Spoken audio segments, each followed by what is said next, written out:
का हमारा टॉपिक है वो सिनोनिम्स और एंटोनिम्स, यानी कि पर्यायवाची और विलोम शब्द। हाँ, तो हमारा उसमें यही है कि हमें एक तो सिमिलर जितने वर्ड्स होंगे किसी भी एक ही मीनिंग के कई तरीके के वर्ड्स निकल सकते हैं। बिल्कुल जैसे यूज़ और यूटिलाइज दोनों एक ही मतलब होता है कि यूज़ करना यानी कि आप किस तरीके से उसे यूज़ करते हो, और यूटिलाइज का मतलब भी सेम हो जाता है। तो उसी तरीके से हमारे सिमिलर वर्ड्स भी आ जाते हैं, जैसे यहाँ पर हमें दिया हुआ है अवेक और उसका हमारा सिनोनिम दिया हुआ है डिमिनिश, और कई सारे उसके उल्टे शब्द भी आ जाते हैं। कोई उल्टे शब्द तो मतलब आप विलोम शब्द कह सकते हैं, जैसे कि ऊपर का नीचे, दिन का रात वगैरह वगैरह। तो अभी एक स्टार्ट करते हैं। इसके अंदर पता है नंबरिंग नहीं दिया हुआ, तो मैंने अलग तरीके से भी कॉलर चेंज करके डालता आगे करने को। 30 वर्ड्स है हमारे पास टोटल, 30 वर्ड्स के 30 अलग सिनोनिम है, 30 अलग एंटोनिम्स है। आप सभी को पूरा का पूरा नहीं लिखना, आप सभी को सिर्फ और सिर्फ इनका क्या कहते हैं, सिर्फ इनका नेम लिखना है कि कौन सा वर्ड है आपका, उसका एंटोनिम वर्ड कौन सा है और सिनोनिम वर्ड कौन सा है। बाकी का आप वो बना सकते हो अपने नोट्स में। मैंने बताया था ना कि इस तरीके से गूगल लेंस से हो सकता है, कॉपी हो सकता है कोई भी चीज़। आप एक फ़ोटो क्लिक करो, उसके बाद में लॉन्ग प्रेस करके चीज़ कॉपी हो जाएगी। पहला आपका अवेट आ जाता है। अवेट का मतलब टू बिकम लेस इंटेंस और वाइड स्प्रेड। तो इसका मतलब दिया हुआ है कि लेस इंटेंस यानी कि किसी भी काम में जो आपकी इंटेंसिटी होती है, यानी कि अगर आप किसी काम को ज़्यादा कर रहे हैं, अपनी पूरी मेहनत लगा रहे हैं, तो फिर आपको उतना नहीं करना। और वाइड स्प्रेड का मतलब ये है कि आप जितने, अगर आप उसे स्केल पर कर रहे थे कि अगर आप एक जगह काम करने के लिए 2 जगह काम कर रहे थे या 3 जगह काम कर रहे थे, तो फिर उस चीज़ को कम कर देना। लेस वाइड स्प्रेड वही चीज़ हो जाती है, तो बिकम लेस इंटेंस और वाइड स्प्रेड। ये दोनों वर्ड्स को बस आगे पीछे लगा रखा है, तो ऐसे ही दिया हुआ है कि या तो इंटेंस आ सकता है या तो वाइड स्प्रेड हो सकता है। कोई सी सेंटेंस से मिल रहा है, तो दोनों के लिए लेस, उन दोनों के लिए ही लग रहा है।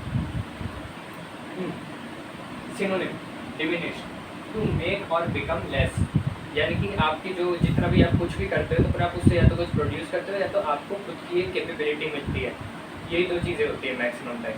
तो फिर वही चीज़ है कि या तो आप बिकम लेस हो जाओ कि आप जितने हो आप उससे कम काम करोगे, तो फिर आप उससे कम कैपेबल भी रहोगे। यानी कि अगर आप पहले कैसे समझाओ, अगर आप पहले 4 फाइल पूरी कर पा रहे थे, तो फिर आप 2 पे आ जाओ और उसी चीज़ पर ही लगे रहो, तो फिर आपकी कैपेबिलिटी में भी एक गिरावट देखने को मिलेगी। तो वही चीज़ है, ये बिकम लेस का हो गया, और मेक लेस यानी कि वही चीज़ आप उसी चीज़ को कम करो। एंटोनिम इंटेंसिफाई, टू बिकम और मेक मोर इंटेंस, यानी कि आपकी जितनी कैपेसिटी है आप उसे पूरी तरीके से यूज़ करो, पूरी इंटेंसिटी से, यानी कि फुल आप कैसे कह सकते हैं, पूरी तरह थकने तक।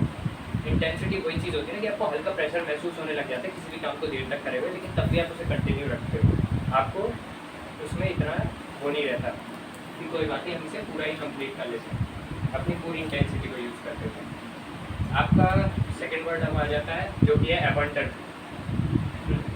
एबंडेंट आपका हो गया, मीनिंग तो इसका एग्जिस्टिंग और available in a large quantities, plentiful. तो इसका आपको दिया हुआ है, ये प्लेंटीफुल भी इन्हीं के साथ में कुछ ऐसे इनके सिनोनिम के वर्ड एग्जांपल भी दिए हुए हैं कि अगर आपको बीच बीच में कोई भी एक वर्ड आप नॉर्मली यूज़ करते हो, तो फिर आपको पूरा उसका मीनिंग और सिनोनिम जानने से पहले आपको उसका मतलब समझ में आ जाए। तो कोई भी चीज़ जो कि एक बहुत ही लार्ज क्वांटिटी में एग्जिस्ट करती है, अब जैसे कि हमारे पास में वो क्या कहेंगे एग्जांपल के तौर पे सॉल्ट वाटर बहुत ही मतलब प्लेंटीफुल है हमारे पास में, बहुत ही ज़्यादा लार्ज एरिया में है वो, मतलब बहुत ज़्यादा लार्ज क्वांटिटी में सॉल्ट वाटर ओशंस में। सिनोनिम इसका हो गया प्लेंटीफुल। हाँ, ये यहाँ पर भी दिया हुआ है सिनोनिम के तौर पे, इसी का ही एग्जांपल इन्होंने अभी हमें यहाँ पर है। एग्जिस्टिंग इन ग्रेट क्वांटिटीज, वही मतलब है बहुत ही अच्छी खासी बड़ी क्वांटिटी में एग्जिस्ट करना। एंटोनिम स्कार्स, स्कैरसिटी का मतलब तो पता ही होगा, किसी भी चीज़ की कमी, जब कभी भी किसी ज़रूरत से कोई चीज़ कम हो जाती है। तो मीनिंग यही दिया हुआ है, अनसफिशिएंट फॉर द डिमांड, रेयर, मतलब इसको आप दूसरा एग्जांपल रेयर भी कह सकते हो, क्योंकि ये जितनी ज़रूरत है उससे कम है, और ये मतलब कभी भी कोई चीज़ लोगों की डिमांड के मुकाबले कम हो जाती है ना, तो फिर वो चीज़ रेयर होने लग जाती है, आप ऐसे कह सकते हो। अगला आपका एडवर्सिटी। एडवर्सिटी का आपको मतलब मिल जाएगा डिफिकल्टीज या फिर मिसफॉर्चून, यानी कि कठिनाइयाँ या फिर बदकिस्मती। यानी कि जब आपके साथ में बहुत ही ज़्यादा बुरी चीज़ें होने लगती हैं या फिर बहुत ही ज़्यादा कठिन चीज़ें होने लगती हैं, कि अगर आप किसी रोड को आराम से पार कर सकते थे आपके एग्ज़ाम के दिन, लेकिन उसी दिन गलती से उस रोड का कंस्ट्रक्शन चालू हो गया, तो फिर वहाँ पर आपको डिफ़िकल्टी आ गई ना, और आप उसे मिसफॉर्चून भी कह सकते हैं। एंटोनिम, अच्छा सिनोनिम तो हाँ, सिनोनिम भी मिसफॉर्चून है, बैड लक। एंटोनिम, वैसे फॉर्चून का मतलब लक होता है, और वही लक और लक का फॉर्चून एक सिमिलर आपका सिनोनिम भी कह सकते हैं। Antonym, prosperity, the state of being successful specially financially, मतलब वहाँ पर आपके दिक्कत आ रही थी, आपके साथ में मिसफॉर्चून चल रहा था, और वहीं पर दूसरी जगह पर आप पूरी तरीके से सक्सेसफुल हो, और आप इसे स्पेशली, ये वर्ड स्पेशली आपका खास तौर पे फाइनेंशियल जो आपकी अच्छी स्टेट होती है उसी के लिए यूज़ किया जाता है। कि अगर आप कहें तो उस टाइम के राजा बहुत ही प्रॉस्परस थे, तो यानी कि वो बहुत ही धनी थे, उस टाइम का जो पूरा किंगडम था वो बहुत ही प्रॉस्परस किंगडम माना जाता था, यानी कि वो बहुत ही धन से, मतलब कोई कमी नहीं थी उनके पास में पैसे की, बहुत ही ज़्यादा धनी लोग थे। हाँ।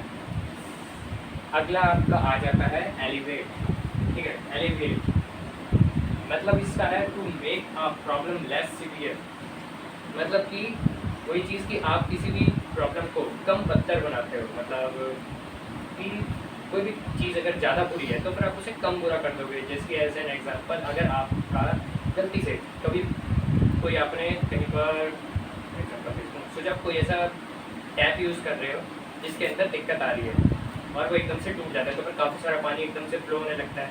अब आप उसे किसी तरीके से या फिर किसी चीज़ से ब्लॉक कर देते हो, तो फिर जितना पानी बह रहा था, वेस्ट हो रहा था, जितनी बुरी हालत थी उससे कम हो जाती है, और जितना पानी बिखरा हुआ था वो चीज़ कम हो जाता है। तो किसी भी चीज़ को लेस सीवियर करना, सीवियर यानी कि बहुत बुरी कोई भी हालत या फिर घटना, उसी के लिए सीवियर यूज होता है आपका करना। तो इसका सिनोनिम दिया हुआ है relief, to cause a burden or problem to be less severe, तो फिर इसमें का भी वही मतलब सेम टू सेम, क्योंकि सिनोनिम।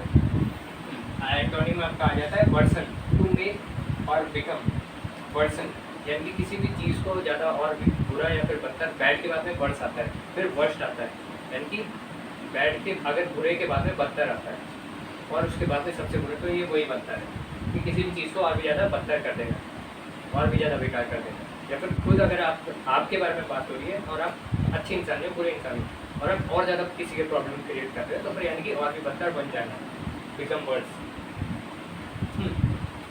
एम्पलीफाई, मैं ज़्यादा तेज तो नहीं बोलना या ठीक है, समझ में आ रहा है आपको? आपको समझ आ रहा है? नहीं आ रहा? आ रहा है? आपका ऐसे ऐसे आ रहा है अपना,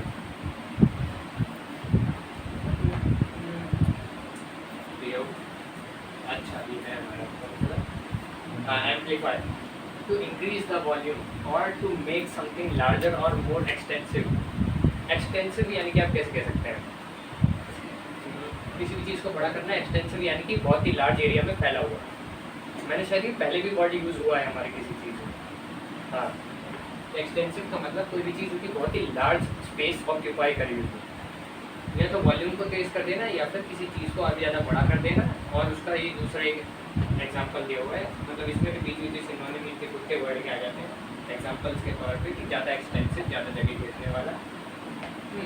synonym, augment, to make something greater by adding to it, मतलब कि कोई भी चीज़ को अगर आप उसकी अभी जितना साइज है उससे बड़ा कर दो और उसके अंदर कोई चीज़ ऐड करके, मतलब कि आपके पास में पहले एक वो बकेट में या फिर कोई भी आप वाटर टैंक कह सकते हो, उसके अंदर थोड़ा पानी था और आपने उसके अंदर और भी ज़्यादा ऐड कर दिया, तो फिर आप उसे ऑगमेंट कह सकते हो। अब आपका अगला क्या आ जाता है, lessen, to diminish in size or extend, यानी कि किसी को उसके साइज में कम करना, या फिर एक्सटेंड यानी कि वो जितना है टोटल पूरी के पूरी को भी ख़त्म कर देना, मतलब पूरा ही कम कर दिया गया, कंप्लीटली उस चीज़ को वहाँ से पूरा ही हटा दिया गया, तो ये इसका मतलब भी होगा। अब इसका अगला वर्ड आ जाता है हमारा बेनेवोलेंट, इसके अंदर होने चाहिए थे नंबर, मैंने डाले थे जब भी मैं कॉपी करके पेस्ट कर रहा था अपने जो मैंने लिखा था, तो फिर पता नहीं कैसे इसका फॉर्मेटिंग नहीं था उसके अंदर, मतलब जो इसके उसका फॉर्मेट था नंबर्स का वो आ ही नहीं रहा। तो आपका वेल आ जाता है benevolent, meaning well meaning and kindly. तो एक मिनट, इसका सिनोनिम से मैं ढंग से समझा पाऊंगा। सिनोनिम इसका generous, showing a readiness to give more of something than is necessary or expected. Generous यानी कि आप उदार कह सकते हो, दयालु कह सकते हो। कोई भी व्यक्ति जो कि ज़रूरत से ज़्यादा आपकी मदद करे, या फिर किसी भी नॉर्मल कोई भी दयालु इंसान, जेनरस आप उसी को ही कह सकते हो। जेनरोसिटी यानी कि दयालु होना।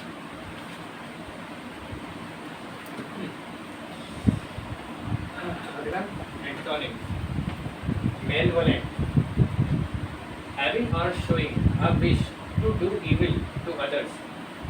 तो फिर इसका मतलब वही है कि किसी भी तरीके की हैविंग और शोइंग विश, यानी कि अपनी विश को, आपके पास अंदर विश होना इस तरीके की कि आप किसी का बुरा करें, या फिर इस तरीके की चीज़ को दिखाना, यानी कि करके ही दिखाते हैं, कोई भी अगर दिखाता है तो, कि मैं इसके लिए बुरा कर रहा हूँ या फिर बुरा करूँगा।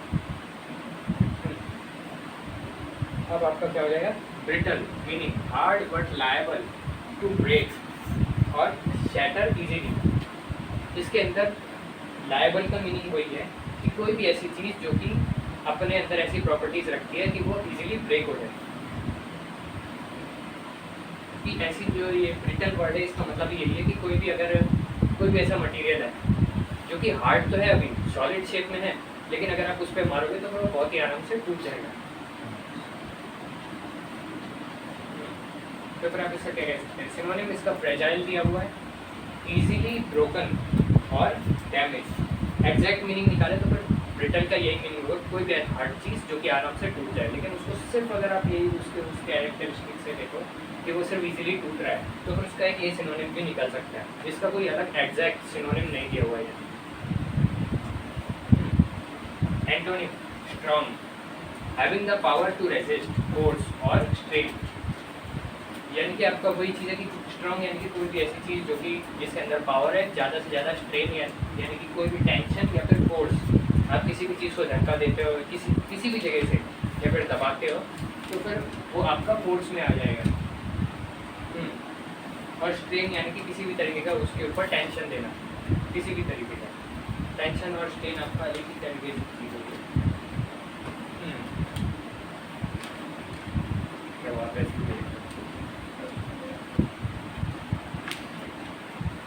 समझ आ रहा है आपको? कोई ऐसा वर्ड जो कि आपको लगा हो कि नहीं समझ में आया और फिर अलग से पूछना चाहते हो?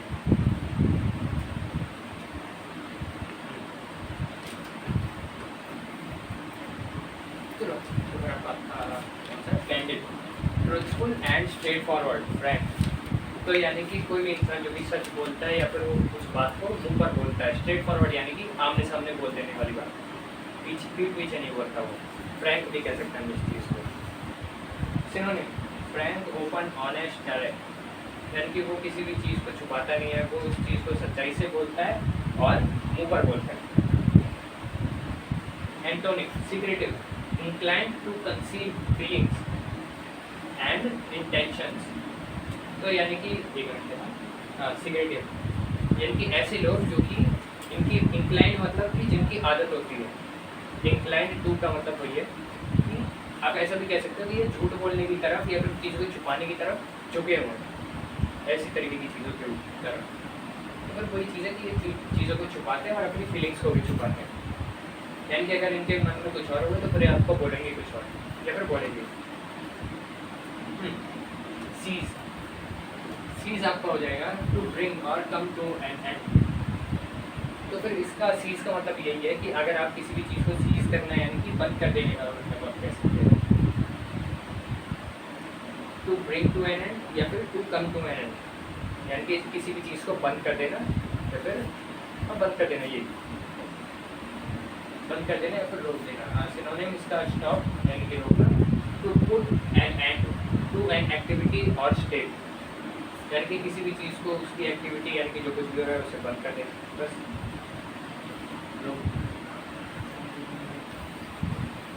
एंटोनिम, बिगिन, टू स्टार्ट और कमेंस यानी कि वहीं पर जहाँ पर बंद करने की बात हो रही थी यहाँ पर स्टार्ट की बात हो रही है। अगला कंसाइज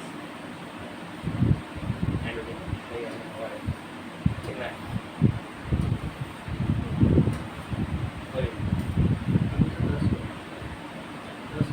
दस, मैं स्पीड बढ़ाता हूँ।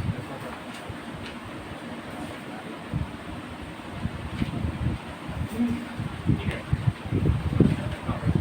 कंसाइज, हाँ मीनिंग।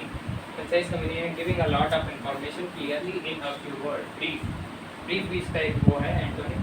तो यानी कि किसी भी चीज़ के एक्सप्लेनेशन, जैसे कि अभी मैं आपको बताने की कोशिश कर रहा हूँ, किसी भी चीज़ को कम से कम शब्दों में सामने वाले को समझाना, और वो एक्सप्लेनेशन भी कंप्लीट होनी चाहिए। ऐसा नहीं कि आपने कोई चीज़ बीच में छोड़ दी। इसका synonym brief of short duration. कोई भी ऐसी चीज़ जो कि ब्रीफ का मतलब तो वही चीज़ है कि पूरा इसका मतलब नहीं है। ब्रीफ यानी कि किसी चीज़ को छोटे में समझाना, लेकिन कंसाइज आपका एकदम एग्जैक्ट मीनिंग है, यानी कि कंप्लीट मीनिंग को छोटे में समझाना। शॉर्ट ड्यूरेशन, कोई भी चीज़ अगर आप शॉर्ट में करोगे, जैसे कोई भी ब्रीफ मूवी यानी कि बहुत ही छोटी movie. Antonym verbose, using or expressed in more words than needed. यानी कि किसी भी चीज़ को अगर आप किसी से भी बोलते हो तो फिर आप उसे ज़रूरत से ज़्यादा शब्दों का इस्तेमाल करते हो कि आपने एक बार ही बोलते, लेकिन आप उसे फिर से बता रहे हो, या फिर और भी ज़्यादा शब्दों की तरीके से कह रहे हो कि अगर जैसे कि अगर कोई कहे कि ये मेरी नानी है, लेकिन वहीं पर ही अगर कोई कहे कि इनकी एक बेटी थी जिनको एक बेटा हुआ, जो कि इन्हें नानी कहता है और वो मैं हूँ, तो ये ऐसी बात होगी। डायरेक्ट कहने की बजाय बहुत ही घुमा फिरा करके बोले।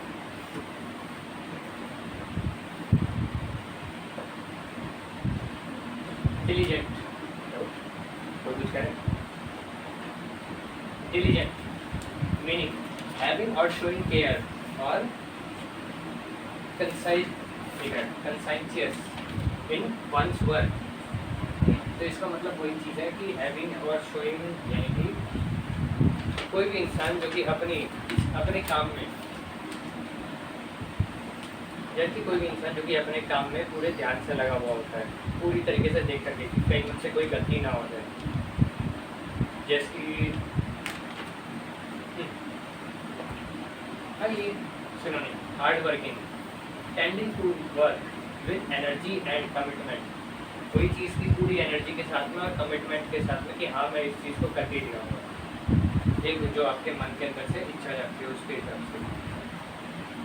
एंटोनिम लेजी, लेजी क्या हुआ, यानी कि आज इंसान अनविलिंग टू वर्क और यूज एनर्जी, यानी कि जो इंसान उस काम को नहीं करना चाहता और अपनी एनर्जी इस्तेमाल नहीं करना चाहता।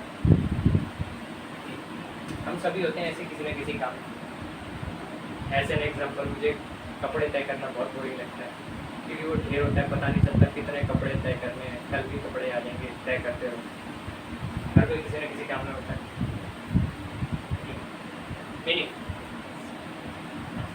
वैसा मत समझना कि मैं गंदे तरीके से रहता हूँ, मैं हर चीज़ को साफ रखता हूँ, सिर्फ कपड़ों में बोर हो जाता हूँ। मीनिंग फ्लुएंट और इलोक्वेंट। मीनिंग इसका मतलब ये है फ्लुएंट और परसुएसिव इन स्पीकिंग और राइटिंग। तो यानी कि वही चीज़ दी हुई है कि कोई भी इंसान जो कि बहुत ही परसुएसिव तरीके से स्पीक या फिर राइट करता है, और इसका मतलब ये है कि कोई भी बात जब आपको सामने वाले को समझानी है, अपनी बात आपको सामने वाले को बोलनी है, तो फिर आपको अच्छे से स्पीकिंग आनी चाहिए, यानी कि बिना रुके हुए। फ्लुएंट का मतलब तो यही हो जाता है कि बिना रुके हुए जब आप एक के बाद एक चीज़ों को बोलते जाते हैं। और परसुएसिव यानी कि मतलब ये हो जाता है कि आप उस चीज़ को पूरी तरीके से एक्सप्लेन कर पा रहे हैं, ठीक है। और वो स्पीकिंग में ही नहीं, राइटिंग में भी है। तो आपका फ्लुएंट यहाँ पर दिया हुआ है। अच्छा, इसका मीनिंग में भी यहाँ पर फ्लुएंट फिर से आ गया, able to express oneself easily and articulately, यानी कि अपने आप को जब आप एक्सप्रेस कर पाते हैं आर्टिकुलेटली, यानी कि उसकी प्रॉपर जो बोलने का तरीका होता है उसके हिसाब से। यानी कि ऐसे तो है नहीं आप एकदम से बंगाली बोलते हो, पंजाबी शब्द बोल दोगे, सामने वाले को समझ में तो आ गया, लेकिन वो चीज़ करेक्ट नहीं है। Antonym inarticulate, unable to express one's idea or feeling clearly or well. कोई मतलब है इसका कि जब आप अपनी फीलिंग्स को ढंग से एक्सप्रेस नहीं कर पाते, उसी का ही आप अपोजिट कह सकते हो अपने आइडियाज और फीलिंग्स।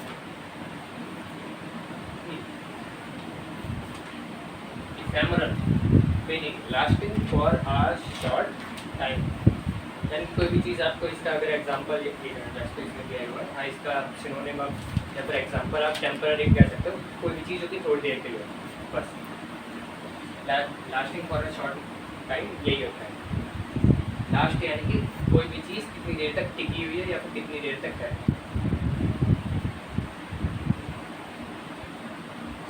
तो सिनोनिम भी वही है, lasting for only a limited period of time, यानी कि एक लिमिटेड टाइम तक लास्ट करना, ठीक है।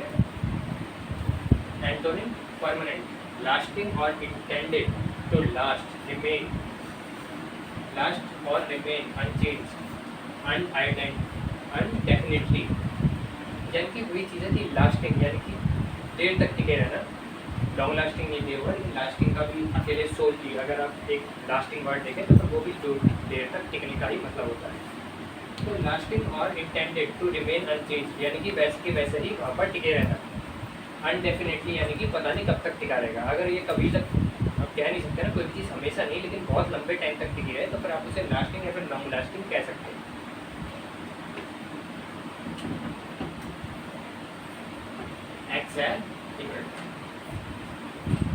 एक्सैसरबेट, सही बोला मैंने?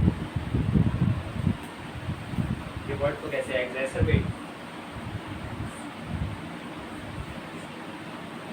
सही सही या कुछ अलग लग रहा है आपको? प्रोनाउंसिएशन कुछ अलग हो सकती है, ठीक है कि मतलब कैसे? हाँ, exacerbate meaning to make a problem, bad situation or negative feeling worse. हाँ, तो इसका मतलब यही है कि कोई भी चीज़, कोई भी फीलिंग या फिर आपकी सिचुएशन जब आप उसे और भी बदतर बना देते हैं, आप उन्हें कोई और भी बना सकता है। सिनोनिम इंटेंसिफाई, टू बिकम और मेक मोर इंटेंस, यानी कि कोई भी चीज़ उसकी कोई भी स्टेट होगी तो फिर उसे और इंटेंस बनाना, यानी कि अगर वो अच्छी होगी तो फिर और अच्छा, कोई चीज़ बुरी होगी तो और बुरी। ये एग्जैक्ट मीनिंग नहीं है इसका, एग्जैक्ट मीनिंग यही है एक्सैसरबेट, यानी कि किसी भी बुरी फीलिंग को। इसके अंदर एग्जैक्ट दिया हुआ है कि सिर्फ बुरी फीलिंग, इसके अंदर सेम नहीं दिया हुआ, सिर्फ यही दिया रहता है कि कोई भी चीज़ को और ज़्यादा इंटेंस करना, यानी कि अगर वो अच्छी है तो और अच्छी, बुरी है तो और बुरी। यानी कि इंटेंस का मतलब ही यही होता है कि किसी भी चीज़ की हाई क्वालिटी।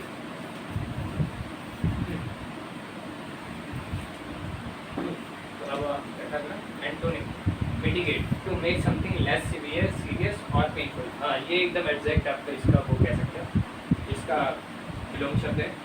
किसी भी चीज़ को लेस सीवियर, सीरियस या पेनफुल, यानी कि किसी भी चीज़ को कम बुरा या फिर दर्दनाक बनाना, कम। चोट लगते ही और आपके किसी ने पट्टी लगा दी तो फिर आपका दर्द कम हो रहा है, बस ये एज एन एग्जाम्पल। तो अगला है फैब्रिकेट। हाँ, टू इन्वेंट और coconut something typically with deceitful intent, यानी कि जब कभी आप क्या चीज़ अच्छा कॉर्न पॉप, कोकोनट बोलते हैं, यानी से कोकोनट बोलते हैं। हाँ, to invent or concoct something typically with deceitful intent।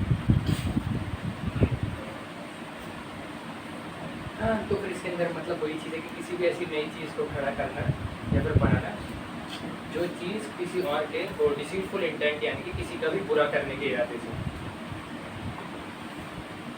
जब आप किसी भी चीज़ को बनाते हैं, यानी कि वो जैसे कहते हैं एविडेंस को फैब्रिकेट करना, कई बार ये वर्ड आपने सुना होगा अगर आपने कोई भी लॉ से रिलेटेड सीरीज वगैरह देखी होगी। फैब्रिकेट करना यानी कि उस चीज़ को पूरा का पूरा ही उसमें बदलाव लाना, उस चीज़ को अलग बना देना। कि पहले तो ये थे एविडेंस फैब्रिकेट, सॉरी मतलब यानी कि नई गलत एविडेंस को फैब्रिकेट करना या फिर उन्हें बना देना। किसी भी चीज़ को जब आप बनाते हो किसी का भी बुरा चाहने के लिए, तो फिर वो चीज़ फैब्रिकेटिंग ही हो गई। इसका और क्या एग्जांपल दे सकते हैं? एग्जाम्पल था नहीं, तो मैंने तो लॉस की कोई भी सीरीज वगैरह होती है उसी में ही देखा है, लॉस से related. Antonym demolish, to pull or knock down a building. तो अगर वही चीज़ दिया हुआ है कि इसके अंदर से डेमोलिश दिया हुआ है, कोई ऐसा खास नहीं दिया हुआ है कि कोई भी चीज़ किसी का बुरा करने से ये उसका एग्जैक्ट आप मीनिंग तो नहीं कर सकते। बेस्ट तो ये भी नहीं है, सिर्फ इसके अंदर यही चीज़ दी हुई है कि कोई भी चीज़ को बनाना या फिर डिज़ाइन करना जो कि पहले एग्जिस्ट नहीं करती थी, बस इसमें मेकिंग का एक प्रोसेस दिया हुआ है। दोनों के अंदर कोई भी एग्जैक्ट सिनोनिम या एंटोनिम नहीं है, फैब्रिकेट ही है उसका असली मतलब। डिसीटफुल का मतलब ही यही है, किसी का जिससे किसी का बुरा हो। डिसीटफुल इंटेंट, इंटेंट यानी कि इरादा। हाँ, अगला क्या देता है? Feeble meaning lacking physical strength especially as a result of age or illness. हाँ, तो बस वही चीज़ है कि लैकिंग स्ट्रेंथ यानी कि आपको कमजोरी आते रहने, या तो कि आपकी एज की वजह से या फिर आपकी किसी बीमारी की वजह से। Weak lacking the power to perform a task, यानी कि कमज़ोर का मतलब यही होता है कि जब कभी भी आप किसी टास्क को करने के लिए आपके पास में पावर की कमी होती है, एनर्जी की कमी होती है। Antonym strong, having great physical power, यानी कि आपको स्ट्रॉन्ग का एक एग्जैक्ट वही है कि आपकी जब एक फिजिकल स्ट्रेंथ आपके पास में होती है, या फिर आप ये भी कह सकते हैं having great physical strength to perform a task, यानी कि जब आपके पास इतनी स्ट्रेंथ होती है कि आप किसी टास्क को परफॉर्म कर सको। फॉरवर्ड, जल्दी जल्दी करना, बहुत सारे हो गए, बहुत ज़्यादा हो गए। हाँ, चलो मीनिंग हैविंग अ डिस, ठीक है। फॉरवर्ड, हैविंग और डिस्प्लेइंग अ पैशन में इंटेंसिटी, यानी कि किसी भी चीज़ को जब आप कोई भी चीज़ को जब आप पैशन कहते हैं ना, तो फिर यानी कि आप पूरी की पूरी इच्छा से और पूरे के पूरे क्या कहते हैं इंटरेस्ट के साथ में आप उस चीज़ के अंदर घुसे हुए, आपकी उस चीज़ के प्रति वो है, आपको एक वो है एंथुसियाज्म को क्या कहते हैं, उसके बारे में आपको और जानने में इच्छा है और आपको उसे और करने में इंटरेस्ट है।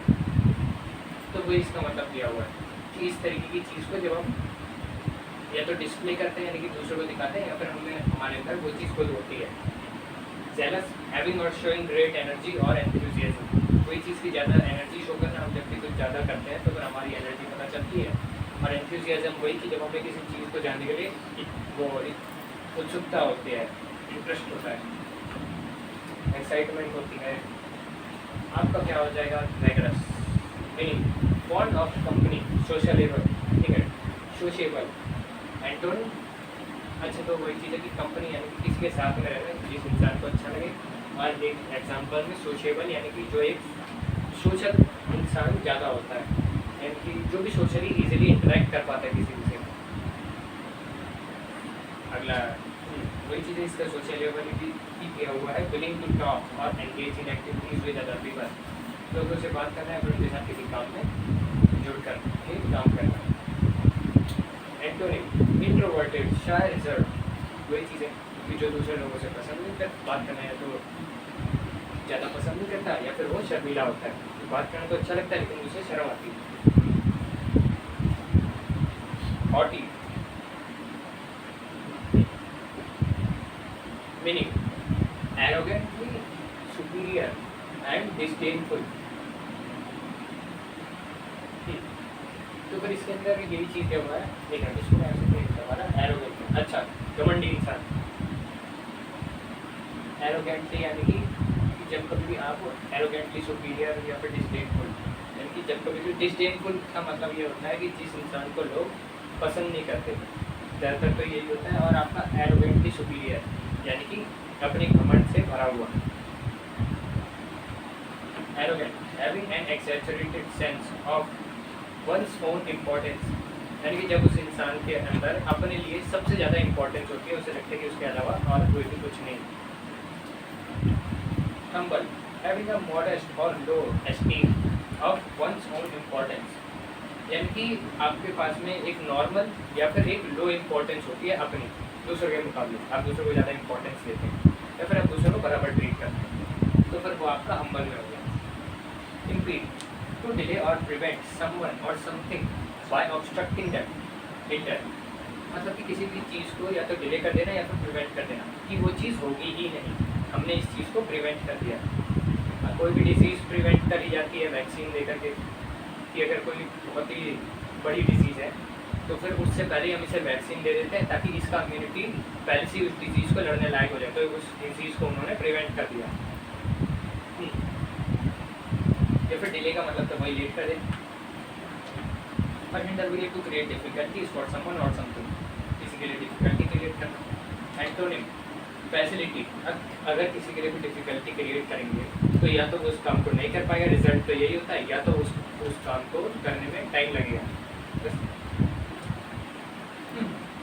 Facilitate, to make an action or process easy or easier, वही चीज़ है कि किसी भी काम को आसान या फिर उससे भी और भी ज़्यादा आसान बना देना।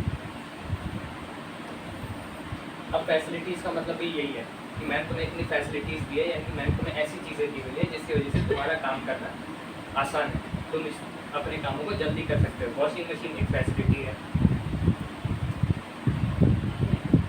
Usage, meaning expressed clearly, easy to understand. Synonym, clear, easy to perceive.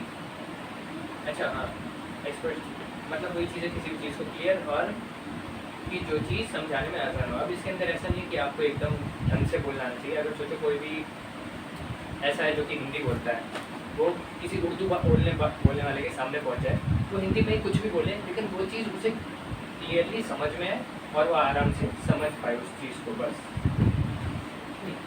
इसका कहना है। Clear, easy to perceive, understand or interpret. Interpret का भी मतलब अंडरस्टैंड ही है। अच्छा हाँ, इंटरप्रेट अंडरस्टैंड ही यानी कि किसी भी चीज़ को समझना। एंटोनिम, वैक्यू या फिर वैग कह सकते हैं इसे, ऑफ अनसर्टन, इंडेफिनिट और अनक्लियर कैरेक्टर और मीनिंग। कैरेक्टर आप पता है किस चीज़ को कहते हो? कैरेक्टर यानी कि अगर आप पूछते हो ना किसी भी चीज़ से कैरेक्टरिस्टिक्स क्या है, तो फिर आप एक तरीके से पूछ रहे होते हो कि वो इंसान चलता कैसे है, मतलब किस तरीके से काम करता है और किस तरीके से अलग अलग चीज़ों पे बिहेव करता है। तो यही चीज़ कैरेक्टरिस्टिक्स होती है। और कोई भी एक कैरेक्टर यानी कि कोई भी एक व्यक्ति की बात हो रही है, स्पेसिफिक व्यक्ति। कैरेक्टर वो एक स्पेसिफिक चीज़ होती है जो उस इंसान में होती है, जिससे आप उसे दूसरों से अलग बता सकते हो। अगर कोई कहे अरे भाई वो वहाँ से क्या कहते हैं, वो गंजा आदमी जा रहा है, या फिर वो ज़्यादा पढ़ने वाला लड़का जा रहा है, या फिर ऐसे ही कुछ, तो फिर वो एक तरीके का कैरेक्टरिस्टिक्स हो जाता है। और कोई भी कैरेक्टर यानी कि कोई भी व्यक्ति क्या था, मैं क्या बताऊँ,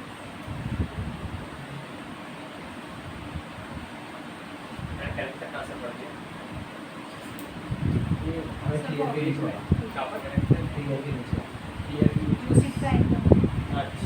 ओके हाँ। मेटिकुलस,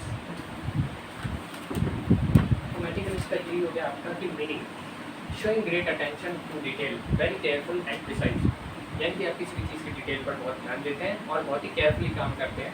प्रिसाइज और डिटेल में आपका वही चीज़ हो गया। प्रिसाइज में भी आप किसी चीज़ पर डिटेल की ही बात हो जाती है, बहुत ही डिटेल से काम करना, इट वर्क्स वेरी प्रिसाइजली। तो मैं आपको यही बताऊँगा कि उसका केयरफुल यानी कि सावधानी से, खतरों को अवॉइड करते हुए। ठीक, आपका क्या होगा?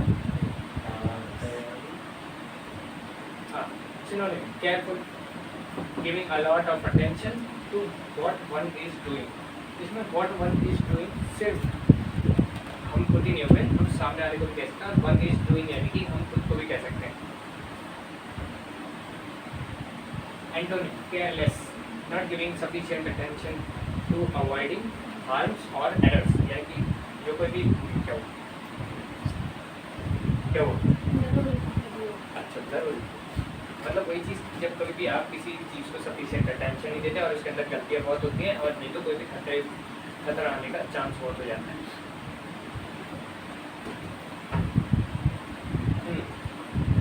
अब जैसे कि जो कोई भी लोग इलेक्ट्रिक इंडस्ट्री में काम करते हैं वो लोग जानते हैं कि उसके अंदर दी गई हर एक मोस्ट ऑफ द रूल्स किसी न किसी डेथ से जुड़े हुए होते हैं। यानी कि कोई ना कोई ऐसा हादसा होता है किसी चीज़ की वजह से कि कभी इधर से करंट लगा, कभी उधर से, तो कभी ये ग्लव पहनो, कभी वो ग्लव पहनो। इतने तरीके के रूल्स होते हैं किसी भी ऐसी इंडस्ट्री में जहाँ पर खतरा ज़्यादा होता है। तो वहाँ पे एक मैंने रील लिखी तो उसके अंदर ये बताया जाता है ऐसी खतरनाक इंडस्ट्री में आपको एक एक रूल पे ध्यान देना होता है, क्योंकि हर एक रूल किसी न किसी मौत से जुड़ा हुआ होता है। वही चीज़ है जिसने करंट को पहले कभी नहीं देखा होगा, कई बार तो लोग कहेंगे कि ये कॉमन सेंस भी हो सकती है कि करंट पे तो छूना नहीं होगा, उसको तो मौत से कोई रिलेट नहीं करेगा, लेकिन किसी न किसी को तो करंट लगा ही होगा, तभी तो जाकर के उसने बताया होगा कि करंट नहीं, तभी जाकर के आगे कॉमन सेंस बना और उस बुक में डाला गया होगा।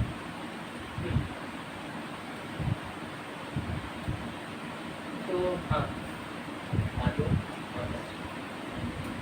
मैं भी कहा बोल हाँ अरे हाँ तो बस वही चीज़ हाँ बूंदे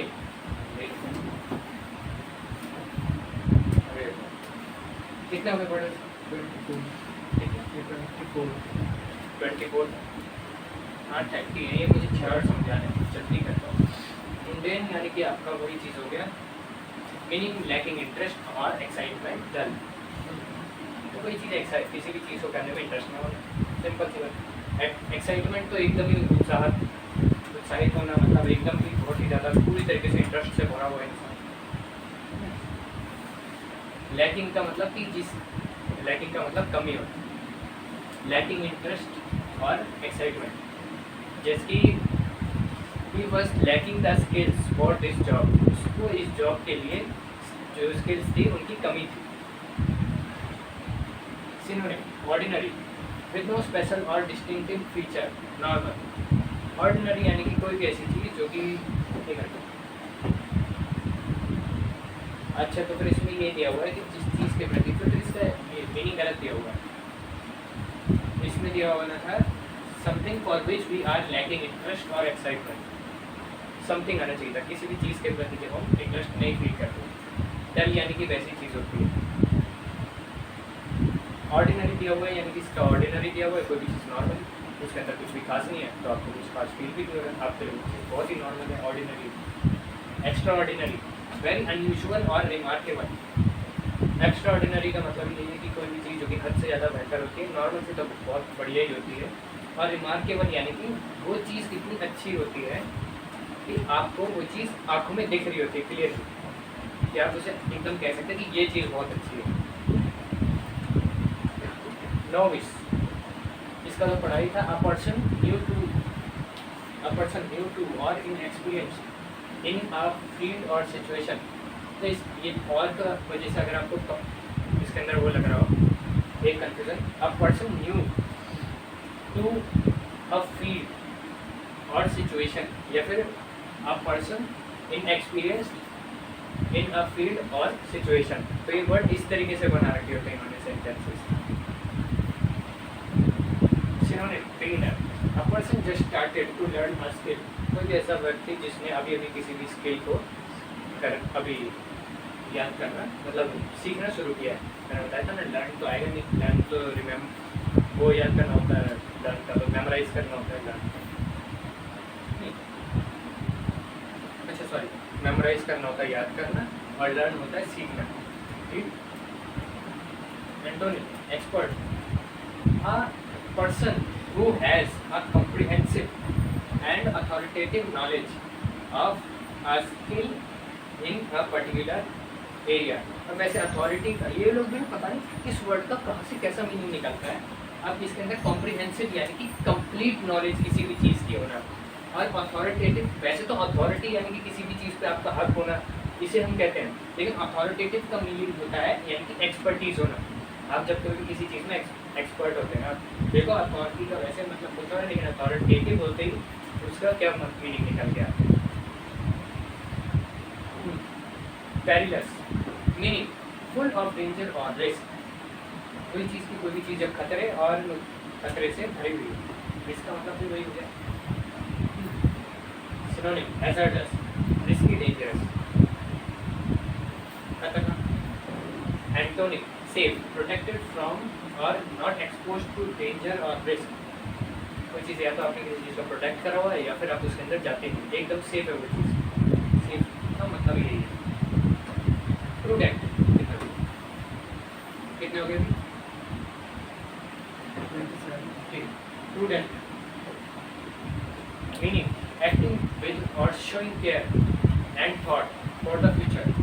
यानी कि प्रूडेंट का आप एग्जैक्ट मीनिंग यही कह सकते हैं कि आपको मैंने कंजर्वेशन पढ़ाया था ना कि जब कभी भी आप किसी भी चीज़ के लिए वो एकदम आप ध्यान से किसी भी चीज़ का इस्तेमाल करते हैं फ्यूचर के बारे में भी साथ में सोचते हुए, तो वही चीज़ है। आप प्रूडेंट को उससे भी कह सकते हैं। प्रूडेंट एक खास तरीके का वर्ड हो गया कि अगर कोई भी व्यक्ति अगर कोई भी कंजर्वेशन का काम करता है, किसी चीज़ को कंजर्वेटिव तरीके से इस्तेमाल करता है, तो फिर आप उस व्यक्ति को प्रूडेंट कह सकते हैं। वाइज मतलब समझदारी कहा जा रहा है, ऐसे लोगों को समझदार कहते हैं। Having or showing experience knowledge and good judgement, यानी कि केयर के साथ में इस्तेमाल कर रहा है, यानी कि वो उसे बहुत ही संभाल के इस्तेमाल कर रहा है।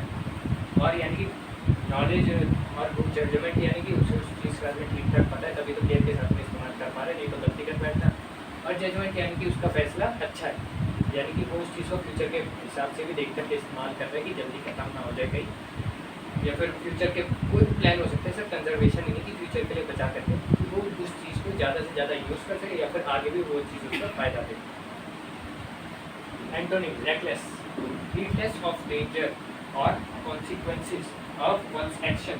हीडलेस यानी कि जो इंसान मतलब हीडलेस क्या कह सकते हैं, बेकदर इंसान, मतलब किसी चीज़ की बेकदरी करता है, उसे उस चीज़ की कोई भी इम्पोर्टेंस नहीं है, तो फिर वो उस चीज़ पर ध्यान नहीं दे रहा, उसे वो ध्यान ही नहीं दे रहा आगे होने वाले डेंजर, खतरे और कॉन्सिक्वेंसेस, यानी कि क्या क्या हालत आगे क्रिएट हो सकते हैं किसी के एक्शन से, वो उसके खुद के भी हो सकते हैं या फिर किसी और के।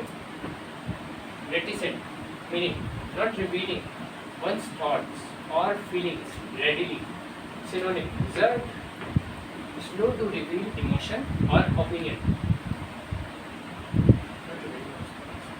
मतलब वही चीज़ है, आपका इंट्रोवर्ट टाइप का कोई भी व्यक्ति, इसके अंदर बस खास तरीके से आपकी फीलिंग और ओपिनियन के बारे में बात होती है। ओपिनियन मतलब राय। Antonym talkative, fond of or given to talk, यानी कि fond of talk यानी कि उसे शौक है बात करने का, गिवन टू टॉक यानी कि उसने अपने आप को बातों में पूरी तरीके से लगा रखा है। Thank you meaning free from disturbance car, तो यानी कि वो डिस्टर्बेंस से बिल्कुल फ्री है। अब इसका एकदम एग्जैक्ट मीनिंग आप देखोगे तो वो इसके सिनोनिम में मिल जाता है आपको। काल्म यानी कि नॉट सब्जेक्ट टू और अफेक्टेड बाय, इसमें सब्जेक्ट और अफेक्टेड का मतलब एकदम सेम ही है। सोचो सब्जेक्ट का मतलब क्या होता है, यानी कि किसी भी चीज़ में जब आप जिस एक चीज़ या व्यक्ति की बात कर रहे होते हैं, लेकिन इसके अंदर सब्जेक्ट का मतलब ही अलग कर दिया, नॉट सब्जेक्ट टू और affected by strong emotions. Antonym turbulent, characterized by conflict, disorder और कंफ्यूजन, यानी कि कोई भी व्यक्ति जो कि किसी भी चीज़ को जिस तरीके से होती है वैसे नहीं करेगा, खराब कर देगा, या फिर वो किसी बात पे कन्फ्लिक्ट पे या कन्फ्लिक्ट यानी कि लड़ाई झगड़ा, कंफ्यूजन यानी कि जो चीज़ सीधे से हो सकती थी उस चीज़ में खुद ही कंफ्यूजन क्रिएट कर देना, ऐसा वाला व्यक्ति। मीनिंग अच्छा हाँ, एक मिनट, आपका आपके वाली वीडियो कितनी लंबी थी? मैंने इतिहास सर्च किया, सबसे लंबी वीडियो मैंने भी दिखाया था, 32 मिनट की या 33 मिनट की वीडियो थी, वो तो शायद मैंने पहले पार किया था ही कहीं, लेकिन सोचो 1 घंटा मैं बोले जा रहा हूँ, फर्क ही नहीं पड़ रहा। Meaning to regard with great respect, repair. Rate का मतलब यानी कि रिगार्ड का मतलब ये होता है कि आप जब किसी के लिए कुछ फील करते हैं, जैसे कि I have great regards for you, अगर आपने ग्रेट लगा दिया और उसके अंदर फीलिंग, रिगार्ड का मतलब ये है कि कोई भी चीज़ को किसी के प्रति फील करना, और ग्रेट रिगार्ड लगा देना, यानी कि मुझे उनके लिए ग्रेट रिगार्ड्स हैं, यानी कि बहुत ही अच्छी फीलिंग है मुझे उनके लिए, या फिर रिस्पेक्टफुल फीलिंग है मुझे उनके लिए, जिसकी वर्ड दिया हुआ है to great regard, to regard with great respect.